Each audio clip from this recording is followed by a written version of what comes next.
Hello everyone, मेरा नाम शहद। अस्सलाम वालेकुम, मेरा नाम इश्ता। आप सबका बहुत ज्यादा वेलकम है हमारे चैनल पर। एक बार फिर से सबसे पहले चैनल को सब्सक्राइब, लाइक, शेयर जरूर कर देना। डिफेंस स्क्वाड की वीडियो है जिसमें वो बताएंगे कि भाई जब जंग हुई थी ना दोनों मुल्कों के दरमियान, तो कितना कितना नुकसान हुआ। और इससे नुकसान से फायदा तो किसी का भी नहीं हुआ, जो कि माली जानी। और जिन लोगों के घरों पे इस तरह से हुआ, उनका आप सोचें कि वो बेचारे क्या हाल हुआ होगा। मैं तो बिल्कुल खुश नहीं होती, चाहे वो किसी भी कंट्री में जंग क्यों ना हो, चाहे वो इसराइल फलस्तीन की हो, चाहे वो चाइना इंडिया की हुई हो, या वो पाकिस्तान इंडिया की हुई हो, या फिर आपको पता है रशिया और यूक्रेन की वार हो। किसी भी जंग से मैंने हमेशा मुखालफत की है कि जंग किसी मसले का हल नहीं होती। यही थी आज की वीडियो का टाइटल है। आप देखते हैं तो प्लीज वीडियो का अंत तक देखे चैनल को सब्सक्राइब कर लेना। नुकसान देखते हैं भाई कितना हुआ है। उससे पहले चैनल को क्या करना है, शेयर ज्यादा से ज्यादा करो यार, अपने फैमिली फ्रेंड्स सबके साथ शेयर करो। देखते हैं आज की वीडियो। जय हिंद डिफेंस लवर्स। आज की टॉप हेडलाइंस कुछ इस प्रकार है। जम्मू कश्मीर में चल रहा है एक मैसिव ऑपरेशन। 7 से 10 मई के बीच में पाकिस्तान एयरफोर्स ने खोए हैं 8 F-16। भारत के क्रिटिकल इंफ्रास्ट्रक्चर्स को ड्रोन जैसे थ्रेट से बचाने के लिए इंद्रजाल ने लॉन्च किया एक इंद्रजाल इंफ्रा। देसी S-400 एयर डिफेंस सिस्टम पर तेजी से चल रहा है काम, और भारत के ऑफिशियल्स ने कंफर्म किया कि पाकिस्तान को नहीं मिलेगा एक बूंद भी पानी।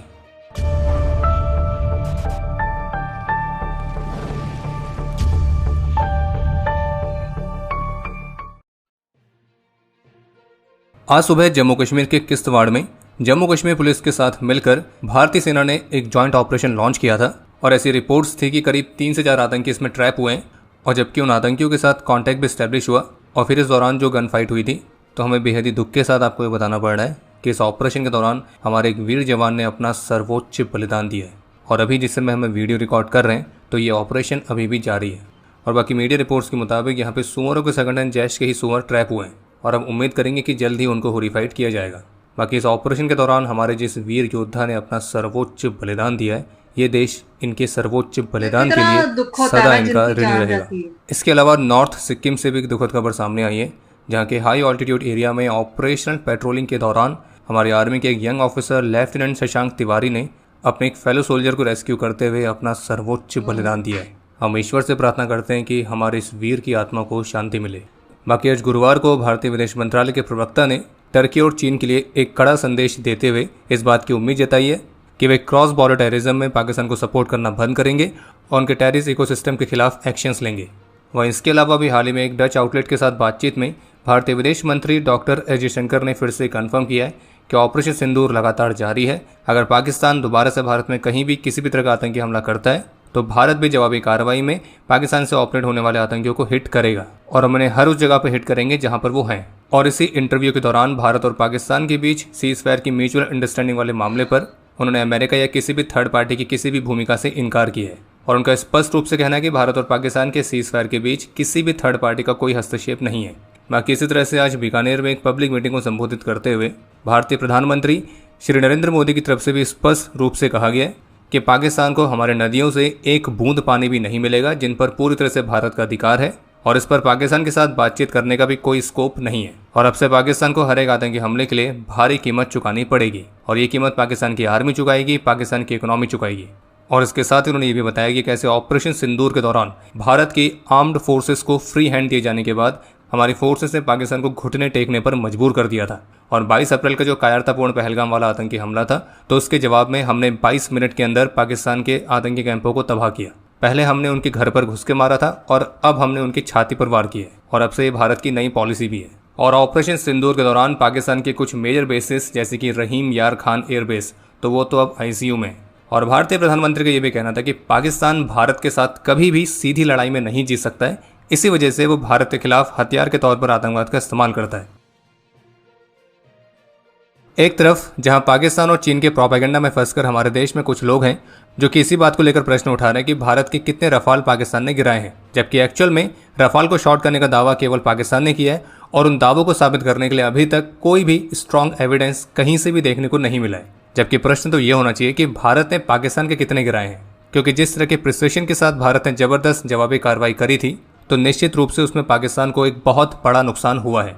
पर खैर, अगर बात करें पाकिस्तान के लॉसेस की, तो भारतीय वायुसेना ने ऑफिशियली तो फिलहाल अभी तक यही बताया कि हाँ, भारत ने भी पाकिस्तान के कुछ हाईटेक जेट्स को शॉट डाउन किया है, लेकिन वो प्लेटफॉर्म कौन से हैं, कितनी संख्या में है, तो इसका खुलासा फिलहाल अभी तक तो नहीं किया गया है। लेकिन अभी हाल ही में पाकिस्तान के लॉसेस को लेकर भारतीय थिंक टैंक CDF यानी कि चक्र डायलॉग्स फाउंडेशन के founder air veteran wing commander Satyam Kushwaha ने ऑपरेशन सिंदूर को लेकर एक कॉम्प्रहेंसिव रिपोर्ट जारी करी है पाकिस्तान एयर फोर्सेस के लॉसेस को लेकर, जो कि पाकिस्तान ने 7 मई से 10 मई के बीच में किए हैं।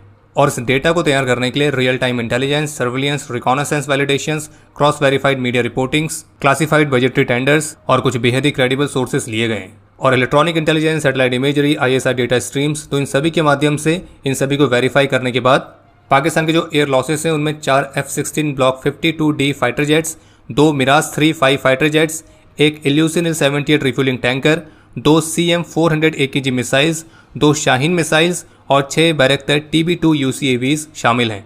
और इन एयर लॉसेस की टोटल कॉस्ट है $431.72 मिलियन। इसके अलावा ग्राउंड पर जो पाकिस्तानी एयर फोर्सेस के लॉस हुए हैं उनमें 4 F-16 ब्लॉक 52D, एक C-130H हरक्यूलिस एयरक्राफ्ट, एक साब 2000 अवॉक्स एयरक्राफ्ट, एक HQ-9 एयर डिफेंस सिस्टम और 2 मोबाइल कमांड सेंटर्स शामिल हैं। और इस डिटेल्ड एनालिसिस के मुताबिक पाकिस्तान ने अपने लगभग $3.57632 बिलियन के एसेट्स को खोया है और इनकी जो एस्टिमेटेड रिप्लेसमेंट कॉस्ट आएगी वो है $1.55304 बिलियन और ये पाकिस्तान पर $5.12936 बिलियन से भी अधिक का फाइनेंशियल इम्पैक्ट डालेगा। और फिर भी पाकिस्तान में कुछ सुअर हैं जो कि इस बात को लेकर खुश हो रहे थे कि IMF ने पाकिस्तान के लिए भीख अप्रूव कर दी है, और वो भीख कितने की अप्रूव हुई थी उससे ज़्यादा के तो तुमने नुकसान कर लिया। अब वो भीख जितनी अप्रूव हुई थी तो उसके 4 गुना आपको और चाहिए होगी ये सब चीज़ें रिकवर करने के लिए। और बाकी इस एनालिसिस में ग्राउंड रिपोर्ट्स के हवाले से भी बताया गया है कि पहली रात को पाकिस्तान ने फ्रंट लाइन के साथ बहुत ही सिग्निफिकेंट नंबर से मिसाइल्स लॉन्च करी थी जिनकी संख्या 300 से भी ज़्यादा है। और फिर इस पहली रात के बाद फिर पाकिस्तान ने बहुत ही कम संख्या में जो AD मिसाइल्स है उनको फायर किया था। बाकी जो पाकिस्तानी मिसाइल्स का मलबा इकट्ठा किया गया है वो इसी बात का खुलासा करता है कि पाकिस्तान की जो अधिकतर मिसाइल्स है वो फटी ही नहीं, और पाकिस्तान ने जो एक्चुअल मिसाइल्स फायर करी थी उनकी एक्चुअल संख्या अभी तक मीडिया के सामने रिवील नहीं की गई है। और उसके अलग अलग कारण बताए गए, क्योंकि अगर उसकी एक्चुअल संख्या सामने आती है तो उससे एक तो चाइनीज़ एयर डिफेंस एसेट्स की परफॉर्मेंस की जो कमियां हैं वो और भी ज़्यादा सामने आ जाएंगी। जैसे कि पाकिस्तान ने पहले दिन तो बहुत सारी मिसाइल्स लॉन्च करी, लेकिन फिर उसके बाद एकदम से ही पाकिस्तान की मिसाइल्स बहुत ही कम हो गई थी। वहीं इसके अलावा सामने आने से पाकिस्तान की पुअर लीडरशिप एक्सपोज होगी, पाकिस्तान में सेंट्रलाइज फायर कंट्रोल डिसिप्लिन की कमी है ये भी खुलासा होगा, और वहीं पाकिस्तान की इच्छा के विपरीत ये भारतीय वायुसेना की रियल कॉम्बैट कैपेबिलिटीज़ को फिर से सबके सामने ला देगा। और बाकी इस रिपोर्ट में जो लॉसेस पाकिस्तान के बताए गए हैं तो एक्चुअल में उनकी जो संख्या है वो और भी बढ़ सकती है, क्योंकि इन लॉसेस में अभी तक surface to air missiles, air to air missiles और ड्रोन्स तो इनकी कॉस्ट काउंट नहीं की गई है। चक्र डायलॉग्स फाउंडेशन के एनालिसिस के मुताबिक जो पाकिस्तान एयरफोर्स है वो एक रिगरस पायलट ट्रेनिंग प्रोग्राम को मेंटेन करती आई है, क्योंकि ऐतिहासिक रूप से उसके अमेरिका के साथ कोलैबोरेशंस रहे हैं और हाल ही में टर्की और चीन के साथ भी उसके कोलैबोरेशंस बढ़े हैं। लेकिन इन प्रयासों के बावजूद जो रिसेंट कॉन्फ्लिक्ट हुआ था तो उसने हाई इंटेंसिटी के कॉम्बैट सिनेरियोज को अडेप्ट करने वाली पाकिस्तानी एयरफोर्स की कैपेबिलिटीज़ की लिमिटेशंस को एक्सपोज किया है। जो पाकिस्तानी पायलट्स है वो हाई स्टैंडर्ड्स पर ही ट्रेन होते हैं, लेकिन मॉडर्न एरियल वॉरफेयर जितनी तेज़ी से बदल रहा है और भी कॉम्प्लेक्स हो रहा है तो पाकिस्तान की एयरफोर्स उसको मैच नहीं कर पा रही है। जैसे कि F-16 जिसका दुनिया में एक प्रूवन कॉम्बैट रिकॉर्ड रहा है, लेकिन बावजूद इसके पाकिस्तान ने पहले ऑपरेशन बंदर और अब ऑपरेशन सिंदूर में भी हर बार इस F-16 को खोया है, जो कि पाकिस्तान एयरफोर्स में टैक्टिक्स और कॉम्बैट एम्प्लॉयबिलिटी की कमियों को दर्शाता है, और जो कि एक अच्छे खासे एयरक्राफ्ट की रेपुटेशन को भी बहुत ही गंभीर रूप से प्रभावित करता है। इसके अलावा एनालिस्ट ने इस बात की तरफ भी पॉइंट आउट किया है कि जिस तरह से पाकिस्तान के एयर डिफेंस इंफ्रास्ट्रक्चर्स भारत की मिसाइल्स की चपेट में आए तो उसने चाइनीज़ मेड मिलिट्री हार्डवेयर की कमियों को भी खुलासा कर दिया। और पाकिस्तान जो चाइनीज़ इक्विपमेंट पर ज़रूरत से ज़्यादा निर्भर है तो ये उस पर भी प्रश्न उठाता है। वहीं इसके अलावा पाकिस्तान में जो मल्टीपल कंट्रीज़ के बहुत ही अलग अलग डिफेंस सिस्टम्स हैं तो उन सभी का आपस में जो इंटीग्रेशन है वो पाकिस्तान के लिए चुनौती बना, जिसने पाकिस्तान एयरफोर्स की ऑपरेशनल इफेक्टिवनेस को प्रभावित किया और उसे और भी ज़्यादा कॉम्प्लिकेटेड कर दिया, क्योंकि पाकिस्तान की चाइनीज़, अमेरिकन और खुद के स्वदेशी प्लेटफॉर्म के मिक्सचर पर जो निर्भरता है तो उससे उनके बीच तालमेल की कमी आई और इससे पाकिस्तानी फोर्स की ओवरऑल कॉम्बैट रेडीनेस प्रभावित हुई। भारत की ऑटोनॉमस ड्रोन डिफेंस कंपनी इंद्रजाल ने अपने एक नए तरह के प्रोडक्ट को लॉन्च किया है जिसका नाम है इंद्रजाल इंफ्रा, जिसे खास तौर पर बनाया गया है हाई वैल्यू क्रिटिकल इंफ्रास्ट्रक्चर्स जैसे कि nuclear power plants, oil refineries, ports, airports, energy grids, तो इन सभी को ड्रोन बेस्ड अटैक से सुरक्षा देने के लिए। और जो इंद्रजाल इंफ्रा है ये इंद्रजाल के एडवांस स्काई OS प्लेटफॉर्म पर काम करता है और जो कि 4000 स्क्वायर किलोमीटर तक एक बड़े एरिया को ऑटोनॉमस तरीके से real time air space security provide करने में सक्षम है और इसमें लेयर डिफेंस अप्रोच के साथ AI ड्रिवन थ्रेट डिटेक्शन को भी इंटीग्रेट किया गया है, जिसमें सेंसर्स, स्पूफर्स, जैमर्स और कमांड इंटेलिजेंस तो इन सभी को आपस में कंबाइन किया गया है ताकि ये दुश्मन ड्रोन्स के खिलाफ 24/7 ऑटोनॉमस प्रोटेक्शन प्रोवाइड करे। बाकी अभी वर्तमान समय जो इंद्रजाल इंफ्रा है उसे ऑलरेडी गुजरात के रणनीतिक रूप से महत्वपूर्ण नेवल पोर्ट में ऑपरेशनल किया गया है। और इंटरेस्टिंग बात यह है कि अभी जो ऑपरेशन सिंदूर हुआ था तो उसी दौरान एक रियल कॉम्बैट में इसके ट्रायल्स भी सफलतापूर्वक पूरे हो गए और अब इसे कर्नाटक में स्थित भारत के सबसे लार्जेस्ट नेवल पोर्ट में भी डिप्लॉय किया जा रहा है। बाकी इस इंद्रजाल इंफ्रा की खास बात यह है कि हर तरह की वेदर कंडीशन में ऑपरेट कर सकता है। इसे केवल 48 घंटों के अंदर तैयार किया जा सकता है और यह ड्रोन थ्रेट्स को बिना किसी कोलेटरल डैमेज के न्यूट्रलाइज करने में सक्षम है। यानी कि एक सिंगल सिस्टम में जिसमें radar, spoofer, jammer, RF jammer, direction finder, power supply ये सब एक साथ इंटीग्रेट की गई है। और जबकि रैपिड रिस्पांस के लिए इसे किसी व्हीकल के ऊपर भी आसानी से डिप्लॉय किया जा सकता है। और ये swarm drones, of the shelf drones, DIY drones और FPV ड्रोन्स इन सभी के खिलाफ सुरक्षा प्रदान करने में सक्षम है। और इसके काम करने का तरीका कुछ ऐसा है कि ये 4 किलोमीटर की दूरी से ही दुश्मन ड्रोन को डिटेक्ट कर लेता है, फिर 3 किलोमीटर से उसको ट्रैक करना शुरू करता है और जैसे ही वो ड्रोन इसके किल जोन में आता है जो कि 2 किलोमीटर का है तो फिर उसे ये अपने काउंटर मेजर्स की मदद से न्यूट्रलाइज करता है। NDTVProfit.com की रिपोर्ट के मुताबिक भारत इलेक्ट्रॉनिक्स लिमिटेड यानी कि BEL को भारत के प्रोजेक्ट कुशा से 40,000 करोड़ रुपीस तक के पोटेंशियल ऑर्डर्स मिलने की उम्मीद है। जानकारी के लिए आपको बता दें कि जो प्रोजेक्ट कुशा है तो उसके तहत भारत एक ऐसे एडवांस एयर डिफेंस सिस्टम को विकसित कर रहा है जो कि रशिया से इंपोर्ट किए गए S-400 एयर डिफेंस सिस्टम का ऑल्टरनेटिव बनेगा। और इसी वजह से प्रोजेक्ट कुशा के तहत जो सिस्टम बनाया जा रहा है उसे देसी S-400 का नाम भी फिलहाल अभी तक दिया गया है। और बाकी BEL DRDO के साथ डेवलपमेंट पार्टनर के तौर पर संयुक्त रूप से मिलकर इस प्रोजेक्ट कुशा के कई सारे सब सिस्टम्स को विकसित भी कर रही है, जिसमें खास तौर पर अलग अलग टाइप्स की रडार्स और कंट्रोल सिस्टम्स शामिल हैं।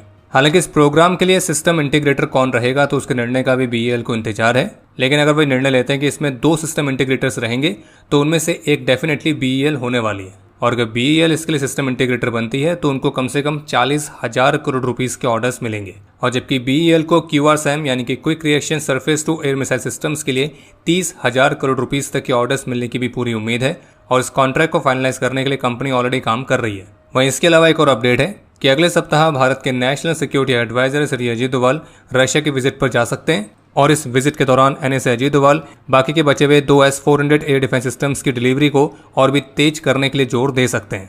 इसके अलावा अनिल अंबानी की रिलायंस डिफेंस ने जर्मन आर्म्स मैन्युफैक्चरर रैनमेटल AG के साथ एक एग्रीमेंट साइन किया है और जिसके तहत वे आर्टिलरी शेल्स जैसे एम्यूनिशंस और एक्सप्लोजिव्स को सप्लाई करेंगे जो कि बनाई जाएंगी रिलायंस डिफेंस की महाराष्ट्र में स्थापित एक नई फैसिलिटी में। इसके अलावा भारत की GRSE ने सोफिस्टिकेटेड स्वदेशी electro optical fire control system का इस्तेमाल करके पिन पॉइंट एक्यूरेसी के साथ स्वदेशी तौर पर बनाई गई 30 mm की नेवल सरफेस गन के सी एक्सेप्टेंस फायरिंग ट्रायल्स को सफलतापूर्वक कंप्लीट कर लिया है।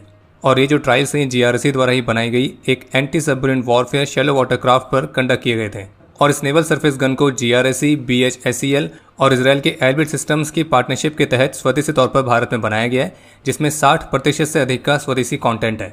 और ये गन सिस्टम हाईली एक्यूरेट और रिलायबल है जो कि भारतीय नौसेना की कैपेबिलिटीज को महत्वपूर्ण तरीके से बढ़ावा देगी। बाकी अब समय है देखिए आज की वीडियो यार देखा ही आप सबने इस वीडियो में उन्होंने यही बताया कि हमने पाकिस्तान के 8 F-16 जो है वो तबाह कर दिया। मतलब पहले भी एक वीडियो देखी है उसमें भी उन्होंने यही कहा है, तो मैं भी हो सकता है उन्होंने तबाह किया, मैं इस चीज से इनकार नहीं करती। लेकिन पाकिस्तान का भी ये क्लेम है कि हमने इंडिया के जो राफेल है ना वो भी गिरा दिए हैं और वो F-16 के 8 के बराबर कोई एक की कीमत वो राफेल की कीमत हद से कहते हैं ज्यादा है। हाँ, राफेल बहुत ज्यादा पैसों का, जबकि F-16 जो है ना उसके मुकाबले में वो उसका एक हिस्सा है जो वो मतलब राफेल जो है वो मतलब 4 हिस्से बनते हैं उसके, इतना वो ज्यादा महंगा बनता है। तो वो पाकिस्तान का ये क्लेम है कि हमने जो है ना वो इनके राफेल तबाह किए हैं और इंडिया का ये क्लेम है कि भाई अगर पाकिस्तान क्लेम कर रहा है तो हो सकता है इसमें भी कोई सच्चाई हो और अगर इंडिया क्लेम कर रहा है तो हम इस चीज से इनकार नहीं करते कि भाई नहीं ये तो झूठ है, ये तो झूठ है, हम ये भी नहीं कह रहे, हम कह रहे हैं हो कुछ सकता है। ना कुछ सच्चाई होगी हाँ, ना। तो मतलब हम तो कह रहे हैं हाँ हुए होंगे, तबाह हुए होंगे, जरूर हुए होंगे, हम इस चीज से कभी भी इनकार नहीं करेंगे कि भाई नहीं जो हमारे काम तो ही तबाही का हमारे तबाही ये का नहीं नहीं है। हुआ, हमारे वो नहीं हुआ, हम ये हम वो। मैं वो पाकिस्तानी नहीं हूँ कि जो हकीकत से इनकार कर दे, मैं वो हूँ जो कि सच मानते, जैसे बहुत ज्यादा इंडियंस है वो भी इस चीज से इनकार नहीं करेंगे कि हाँ भाई तबाही हुई है। कई लोगों ने खुद अपनी आंखों से देखी होगी कि हाँ भाई हुई है, हुई जरूर हुई है, तबाही हुई है, और नुकसान दोनों कंट्रीज को हुआ बहुत ज्यादा हुआ है इस जंग से। फायदा किसी को भी नहीं हुआ। सबसे पहले तो वो कहते हैं कि जो माली नुकसान होता है ना वो तो हम लोग रिकवर कर भर लेते लेते हैं, हैं, तो जो लेकिन जानी जो है वो तो जानी नुकसान होता है ना वो नहीं हम रिकवर कर सकते, क्योंकि जान एक दफा चली जाए वापस नहीं वो आती। कभी भी वापस नहीं आ सकती। हम जितना मर्जी कोशिश कर लेना, जान नहीं हम एक बंदे में डाल सकते। तो यही चीज है कि हमें इंसानी जानों का सोचना चाहिए कि भाई इंसानी जानें जो है वो जाया हो जाएंगी तो फिर क्या एक होगा। कीड़ी की जानकारी नहीं, कोई हादसा बताने में बदलता, ये तो इंसान बिल्कुल, है, इंसानों की जान चली जाए तो किसी की कितना जान ज्यादा नहीं कोई दुख आ होता है, सकता। कभी भी हम भूल नहीं सकते वो लोग जो इस जंग में शहीद हुए हैं। अब आप सब बोलेंगे कि जब पहलगाम में हुआ वो सही था, हम वो कह भी रहे नहीं हम सही, वो हमने भी, कब कहा है कि ये सही था, हम वो तो तो कह रहे हैं बहुत ही जिन गलत जिन है। लोगों ने किया, जिनका मजहब पूछ के किया, वो बहुत ही ज्यादा उन लोगों ने गलत किया। घटिया और लोग। वो घटिया लोग थे और उन लोगों को इंडियन आर्मी ने खत्म किया। हमें इस चीज की बड़ी खुशी है कि भाई हाँ उन्होंने ऐसे लोगों को खत्म किया जो हाँ, इसमें मुलविस थे। दबाना काम करे। लेकिन जो इस सब चीजों में ना मासूम इंसान भी आ जाते हैं, मासूम इंसानों की भी जाने जाती है। तो मुझे सबसे ज्यादा दुख मासूम लोगों का होता है जिनका कोई कसूर नहीं होता। यही थी आज की वीडियो। आप क्या बोलना चाहेंगे बताइएगा, फिर मिलते हैं कौन दिन। Thank you.